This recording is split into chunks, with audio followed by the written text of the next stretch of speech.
তোমরা মোহর দিতে না পারো, তোমাদের টাকা নাই, একসময় দুনিয়া আসলা গরিব হয়ে গেছো গা, মোহর দিতে না পারো, তখন বউর কাছে মাপ চাইবা, বাবু তোমার বিয়া করছিলাম 10 বছর হয়েছে, তোমার তো 2 লাখ টাকা মোহর দিছিলাম, 1,11,000 মোহর দিছিলাম, 1,50,000 মোহর দিয়েছিলাম, এখন পর্যন্ত মোহর দিতে পারি নাই, 2টা বাচ্চা হয়ে গেছে গা, 3টা নাতি হয়ে গেছে গা, এখন হুজুরের আলোচনা শুনেছিলাম, আল্লাহর রাস্তায় এখন তো আমার পক্ষে 2 লাখ টাকা দেওয়া সম্ভব না, তুমি আল্লাহর রাস্তায় আমার মাফ করে দাও।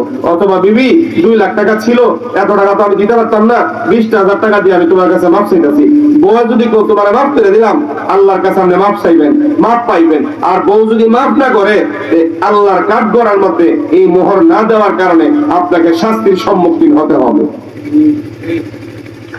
আল্লাহ কইছে যদি বউয়ে নাফসান, বউ যদি আপনারা ছাইরা দেয়, যেন মাফ করে দিছি, মোহর লাগতো না, পাকুলু হানিয়া মারিয়া, আল্লাহ কয় যেই মোহরের টেহা তোর বউরে দেওয়ার কথা আছে, বউ যদি মাফ করে দে, জামাই বউ না তিরাত করে মিলা তোরা খায় আল্লাহ, আমি আল্লাহর বিচার করতাম না। সুবহানাল্লাহ। আমার কথা কি আপনারা বুঝেছেন? সবাই তো হাজিরা বুঝছেন? আমি আজকে আপনাদেরকে এই কথাটা এই জন্যই শোনাইলাম, সমাজে এটা বাস্তবায়ন নাই, ওয়াজ করতে পারতাম, সুর দিতে পারতাম, আল্লাহ নবীর কথা কইতে পারতাম, দুরূদ পড়তে পারতাম, গজল পড়তে পারতাম, কিন্তু আজকে এই কথাটা কেন বললাম? আপনাদের কাছে বিনীত আরজি রাখি, সমাজে এই বিবাহের ক্ষেত্রে আমার আলোচনা যতটুকু শুনেছেন, এইগুলা বাস্তবায়ন করার চেষ্টা করবেন। আল্লাহ পাক সেই তৌফিক দান করুন, আমিন বলেন।